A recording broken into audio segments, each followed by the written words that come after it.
In this episode of the Brawn Body Podcast, I'm joined again by Julie Burrill to kind of discuss the mental health and its impact on your fitness, how you can incorporate mental health, mental fitness, so to speak, into your gym routine, what that looks like, the impacts that will have, and so much more. If you have not yet, I highly recommend you go back and listen to the first episode from this week. That's episode 111 with Julie, where we talked about gratitude journaling, mindfulness, breathing, all kinds of different things. So go back, listen to that, and make sure you follow both my page at Brawn Body on Instagram and Julie's page at goalsetmindset_JB so you can keep up to date with everything that the two of us have been doing. This episode and all of our episodes are sponsored by CTM Band. That's Compression Tension Movement Band, founded by Dr. Kyle Bowling out of Louisville, Kentucky. This company makes top-notch recovery products used by some of the world's best athletes, including Boston Marathon champions, Kentucky Derby winning horse jockeys, and NFL players. I personally recommend their stuff and use their stuff on a daily basis. If you would like to try their recovery products, such as the CTM Band or Ridge Roller, head over to their site, ctm.band, and use the coupon code BRAWN10, BRAWN10, for 10% off your purchase. And now a quick word from one of our other sponsors.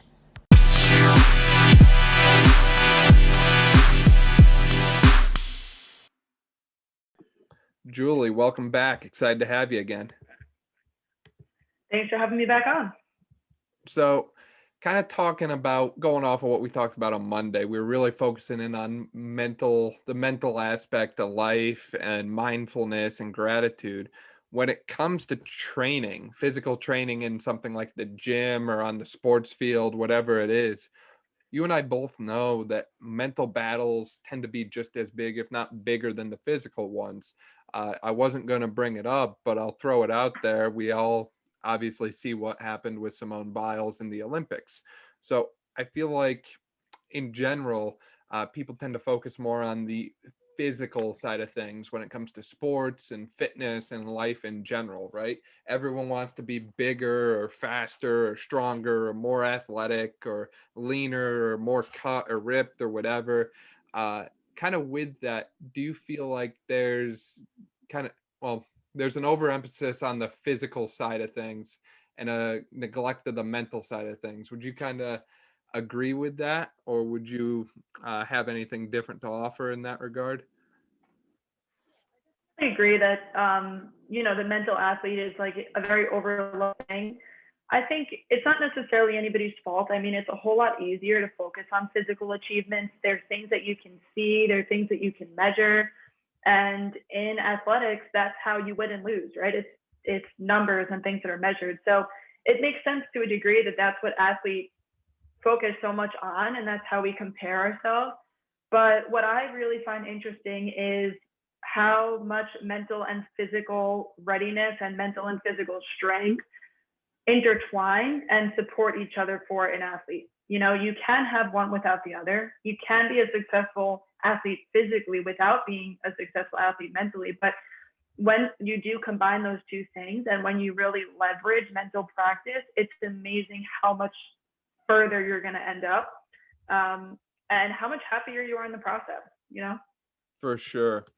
And not only are you happier, but if you're happier and your morale is better, your motivation is better, you're probably going to perform better. So even though you might have to, maybe miss a set of 1 rep max squats or something like that because you're focusing more on your mental side instead of your physical side, you're going to have better results in the long term from doing this. So that alone is one of the many reasons that the mental aspect of training is important. Can you kind of think of any other reasons why we really need to focus on the mind and not the mind before the body, I'll say? Yeah. So going off of what I was saying before, how the two really connect, especially in the weight room. So I'm a strength and conditioning coach. So most of my time with athletes is spent in the weight room during training. One thing that is super important for athletes is to be mentally present during a training session for the purpose of feeling the training session, feeling what's happening to your muscles. How does your body feel? Is anything painful? When we go to train and we're blasting music and we're hanging out with our friends, like, of course it's fun and it's supposed to boost morale and everything else, but it's amazing the things that you learn about your body.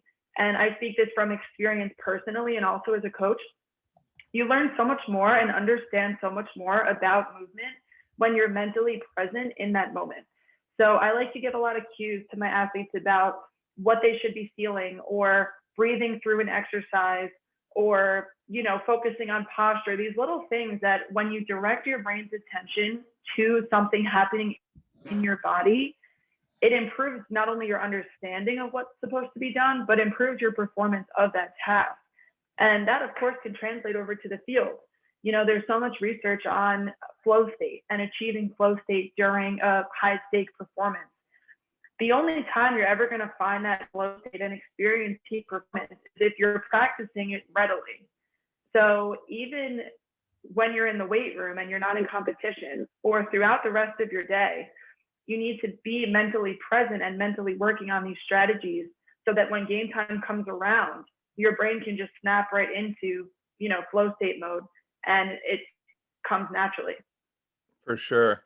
And when you say flow state, for those who don't know, it's kind of like this mental state where you are connected with yourself and with everything that's occurring around you. So not only does this have carryover in sports, but it has carryover in life as well.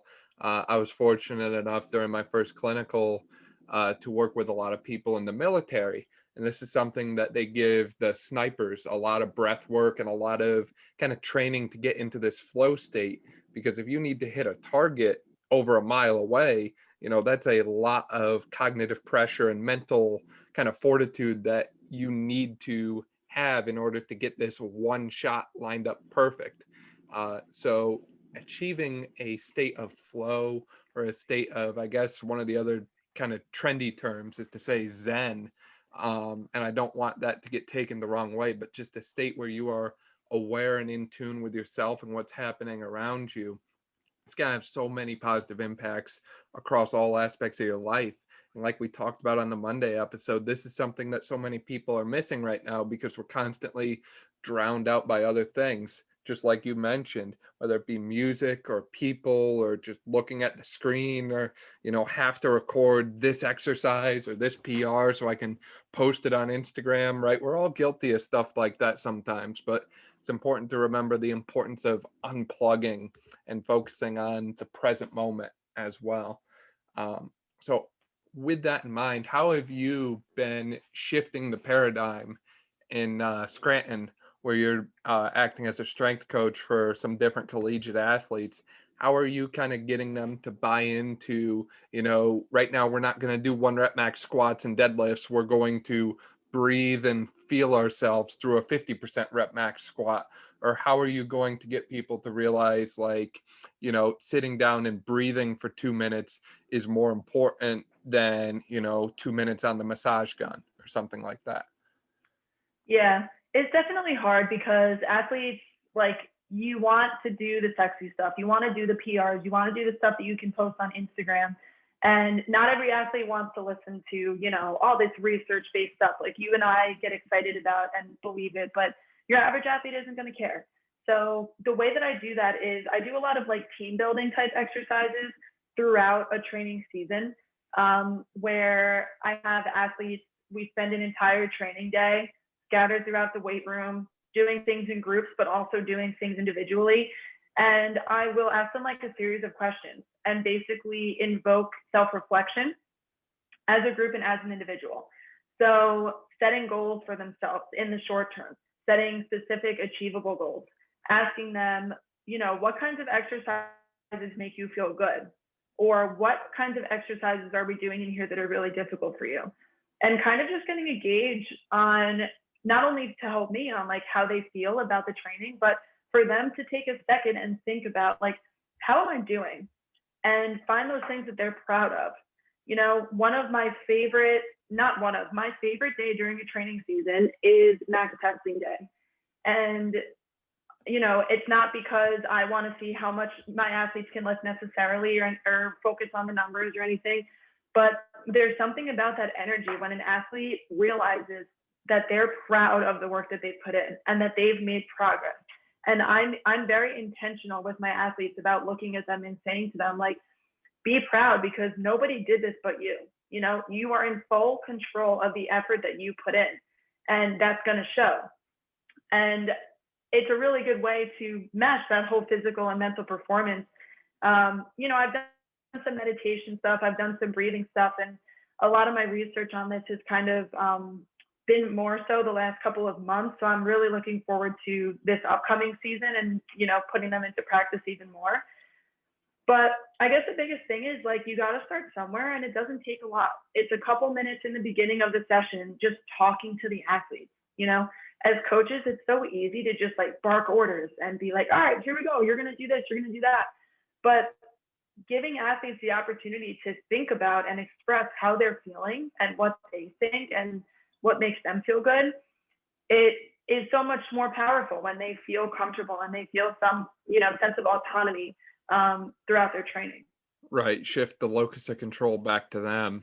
Something that not only works well with athletes and high level individuals, but also with individuals of many different maybe places in life or states, I'll say.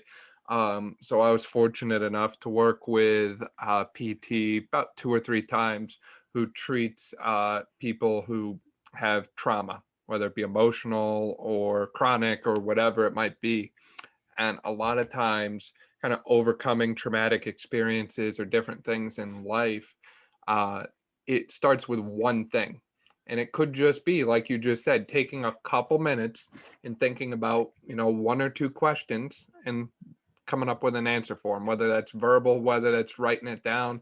And it's amazing how just taking 5 minutes out of, a strength session or a physical therapy session or whatever it is and focusing on those 1 or 2 things that can have so much of a snowball effect later in life, later in your training process, later in whatever program you're currently on. So I think this is an area that is highly undervalued, and I see the people kind of at the top, so to speak. Like you, for example, you work with very, I'll say higher level athletes. They're collegiate athletes. Only 1% of athletes make it to the college level at any point. So they are the 1%, so to speak. They're young, they're healthy, they're fit. So for someone like you to say, you know what, I feel like this is important for my athletes to do, so much so that I'm going to take 5 minutes out of our, 45-minute hour training block to make sure this gets done. I feel like that should speak volumes to everyone else who is still kind of skeptical about, should I be doing this? Should I not be doing this? When it's being done in collegiate weight rooms, when it's the PT I worked with LeBron James in the past. When it's being done at these levels, it's really something that we all kind of need to turn to and look to. So I love that we're talking about this topic, and I love the light we're shedding on it so far. How have you kind of applied this to your own training? Do you have someone that you work out with and kind of talk with about these things before you start training? Or do you do your journaling before you start training? Or what is your own kind of mental training approach look like before, during, or after a workout? Yeah. I definitely have, some people that I'm close to who I do talk about the mental side of things with in terms of training, but I do train by myself. And I do keep a journal when I train, more so for like the objective stuff, my weights and stuff like that. But there is a little comment section at the bottom of my journal that I just take like a minute or two and kind of debrief at the end of my session and write about how that felt. Did anything hurt? Did I feel strong? Did I feel weak? Like, what was I feeling? And just being present in how my body feels that day. But in terms of like preparation, a lot of the things that I'm routinely doing, my gratitude, my breath work, my meditation, it does tie into mental performance or to physical performance. For the same reason that people might recommend before you take a big exam, not to be cramming at the last second looking at your notes, like take 20, 30 minutes and just relax. and let that information settle in. When you're about to go into a big event or a big training session or something like that, relaxing your mind a little bit so you're not going in super hardwired and like super hyped up. Of course, it's good to have a certain level of physiological arousal before competition, but mentally you want to be in like a clear state of mind. And then also during training, like my goals have shifted a lot for me now since when I was an athlete, that now I'm looking for just like general performance. I want to look good. I want to feel good. I'm training more functionally just for day-to-day life. And that makes it hard sometimes because I'm not chasing a number anymore. I'm not chasing a score on a fitness test, but I'm chasing how I feel. I'm chasing feeling good. So I do a lot more training sessions without music now. So I can really pay attention to how I'm feeling and how difficult a certain weight feels. I'm really focused on my breath during my workouts. And you can get to the point that you are conscious of your breath, but also listening to music. But I'm still in that like beginning cognitive stage of learning where I haven't quite mastered breath work yet during my exercises, that I need to be like completely present and not have distractions. So that's kind of like the approach I'm taking personally. No, for sure. I like that a lot. And I like how you kind of make the point too. It's intentional training with set goals. Those goals might not be tied to a specific number, but you have a path that you're working down. You have a end goal in mind, something that you're working towards, and you're doing little things, kind of sweating the small stuff, for lack of a better way to put it, to make sure you get to those goals quicker. And I know you mentioned one of the things is not listening to music when you work out. I know a lot of people cannot imagine what, a workout would be like without blasting, Eminem or Kanye or something like that. So for them, and for a lot of people out there who, they got the headphones in, they're in their own little world. I think there is a time and a place for that, right? Going to the gym is a form of therapy. I think that it's good to be able to do those things. However, I don't think it's something that's always needed. Kind of like taking pre-workout, right? Do you always need to slam 300 milligrams of caffeine and get all hyped up and all that before you work out? I really don't think so. I think there's other things you can do to kind of awaken your mind a little bit. And these are all questions I'm going to be talking to a guest about in a couple weeks from now, actually. I'll make it official while we're here. We're going to have Sal DiStefano from Mind Pump on in about 2.5 weeks. And one of the things that we're going to be talking about is they have a program called MAPS Prime, and it's a pre-workout program. So it's 15 minutes of tailored programming to you to warm yourself up and awaken your nervous system to get you ready to work out. So it's kind of like a natural pre-workout, not caffeinated, not drinkable, just through movement. So I really like that you kind of do a lot of those same things yourself in your own kind of training, and make it intentional and not just, well, this is what I saw online in, the back of bodybuilding magazine, so it must be right. So I like how you kind of tailor things to yourself. And obviously that carries over into your athletes and the people that you train as well. You've kind of talked a little bit about how now you're not chasing numbers as much like you were when you were an athlete. Has your current training kind of changed in any other ways compared to when you were playing field hockey? Or do you think that your current mental health practices would have been impactful to you when you were playing field hockey? Yeah, I definitely do. Like looking back on my college career, I do wish that I did some of this mental practice stuff sooner. Just because of being present in the moment, right? Like any college athlete will tell you that time goes by so fast and you blink and all of a sudden you're done. So just being a little more conscious of like appreciating being a college athlete and really loving everything that comes with it, the good and the bad, before it's over. In terms of like my training now, I definitely just take more of an approach of like wanting to be physically able to do anything that I want to do. And that's have the energy, that's feel strong. So my training sessions aren't always mapped around, weight training or running like they used to be. Now I consider a 30-minute walk in my barefoot shoes, breathing through my nose, to be part of my training, and that's not something that I'm like building muscle mass, but I'm training these other elements of my body that are really important to my well-being. Things like that I never would have wasted my time with when I was a college athlete, because I just thought, you got to push hard all the time. So now I'm definitely prioritizing like the supplemental stuff a little bit more and focusing on movement quality. Because I love to chase the numbers. I love being one of the stronger girls on my team and pushing all this weight. And I wouldn't go back and change that necessarily because it was fun. But now my priorities are just different, For sure. And kind of with that too, you're in it for the long haul, training longevity.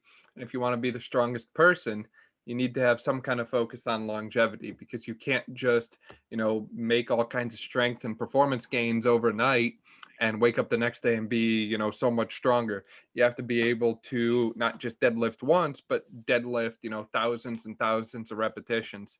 And focusing on the quality, like you said, is actually going to help you lift more, because you're greasing the movement pattern. You're making it more second nature. One of the people I was able to work with in Arizona is very highly ranked nationally for powerlifting, and she trains twice a day, and she does um, every movement pattern, bench, squat, and deadlift, 4 to 5 times a week. And people look at that and they're like, how does she have time to do that? Like, what is she doing? And she'll talk to you and she'll say, like, I don't squat 1 rep max every time. Like, sometimes it's like, I'm squatting 115, or I'm squatting, my body weight, and I'm just focusing on clean form and good repetitions. And when form breaks down, I stop. So having that focus on quality, kind of like we talked about before, is something that's being done by the best of the best. So this isn't something that's just like, from Joe down the street.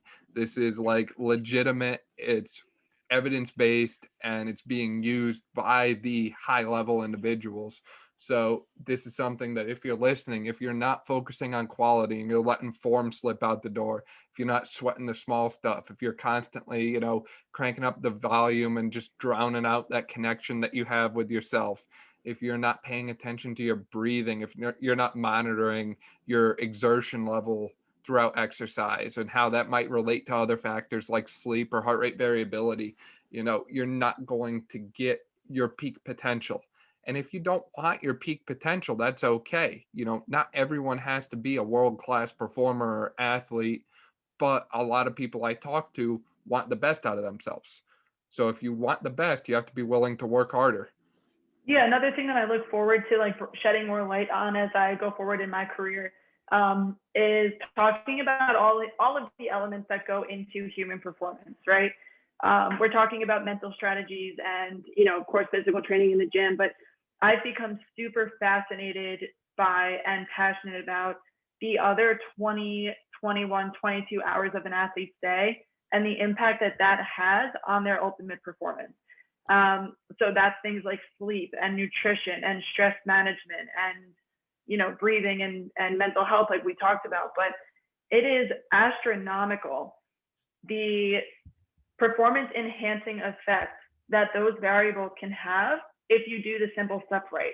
Yep. If you get enough sleep and if you eat decent food compared to when you're treating those aspects of your life like crap, the impact that it has is absolutely unbelievable. And that's something that I've only really, prioritized within the last year. I was that athlete and that college student hanging in the library till 2 a.m. because I would BS my friends until they all left at 11. And then I'm sitting there doing my physics homework and like I sleep for 5 hours and then I practice the next day. And I wish that I knew the importance of this stuff, because I would have been that much better. And it's kind of become one of my missions now as a coach of athletes and as a coach of young athletes, to just shed some light on that stuff. And not everybody's going to care about it. Not everybody's going to change. But if you can have an impact on a few of those people, I actually have a clinical rotation coming up in April, working specifically with pediatric sports medicine. So I'll be working entirely one-on-one with youth athletes, mostly like adolescent and high school level.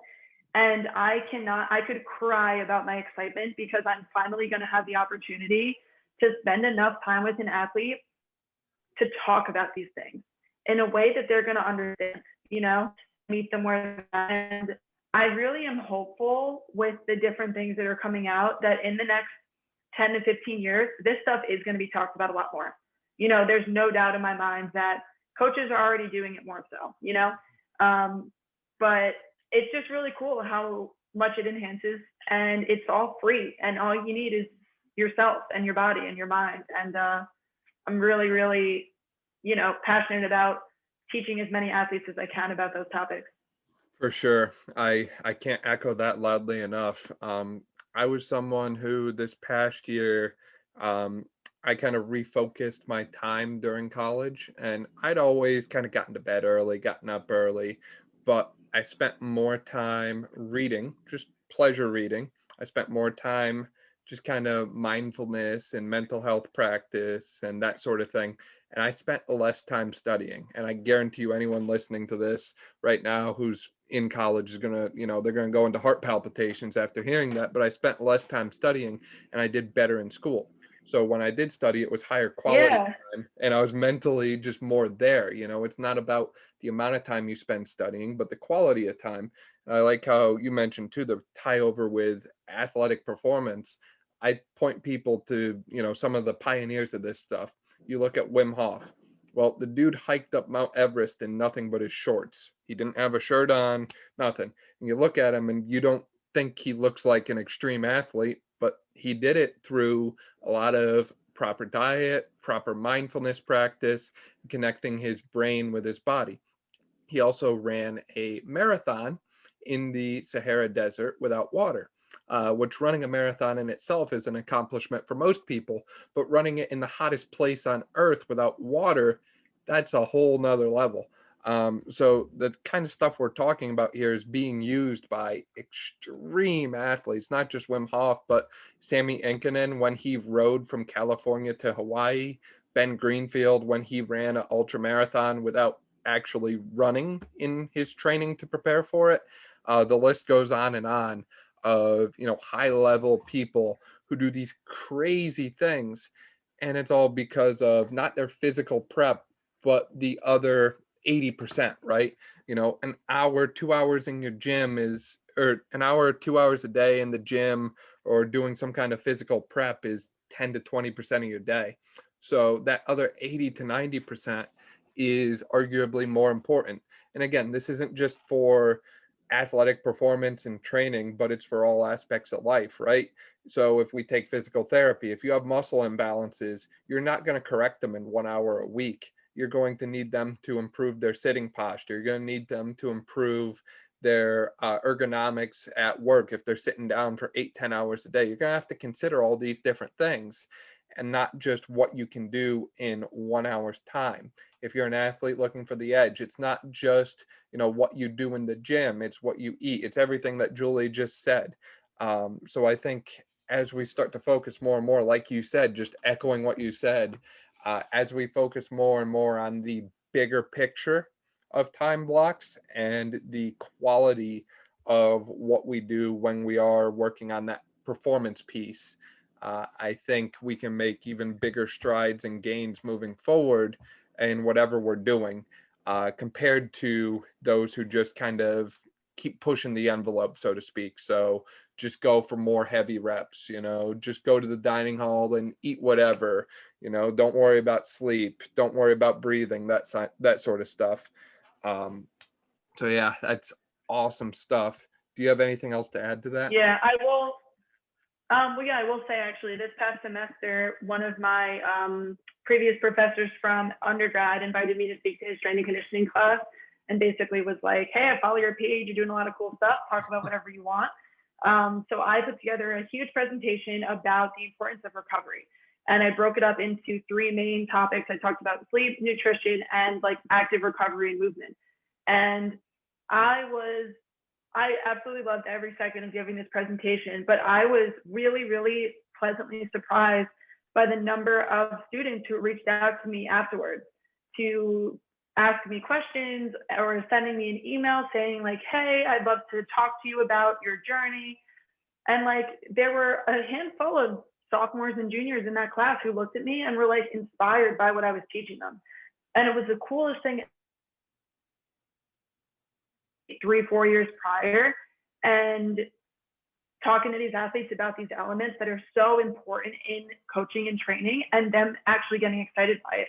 So it gives me a lot of hope that this stuff is really gonna start to build traction and grow in the community. We just need, people like us who are aware of it to just keep talking about it and sharing the wealth and showing people that it works. And I really think it's gonna become a big thing. For sure. And it sounds like maybe it's time for you to start hosting your own podcast or some webinars or something like that, because sounds like Maybe that one day. presentation went well. But awesome. Yeah, it was awesome. Very cool stuff.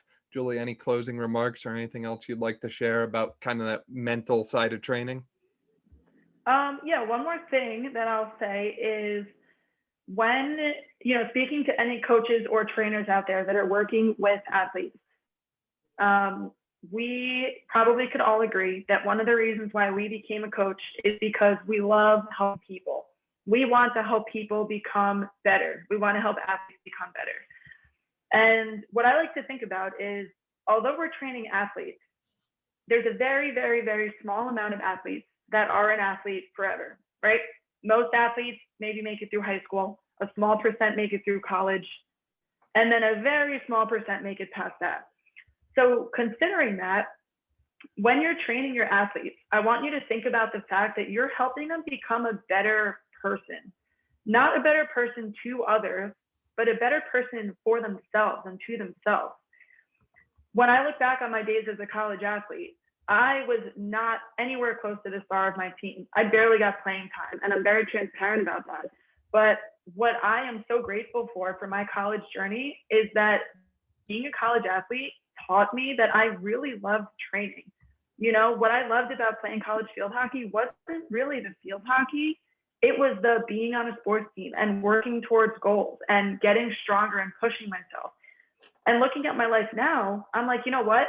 That's what my life is all about, So considering that, when you have your college or high school athlete in front of you, think about the fact that they're going to go on to become a college student or become a teacher or become somebody who needs self-efficacy, who needs a sense of confidence, who could really benefit from persevering through challenges and realizing their success.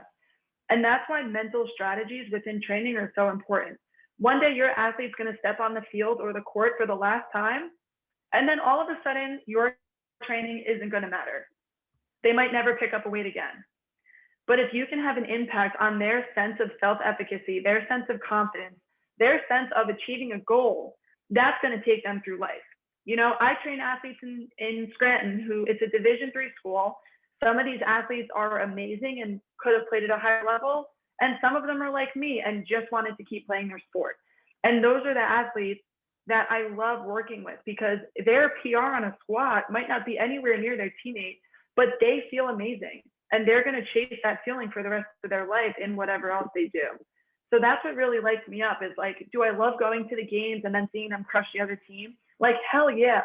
But what I really love is seeing down the road that they're killing it in life, or that they're doing well in school, or that all of these other aspects of their life are falling into place, because being an athlete is so much more than winning games.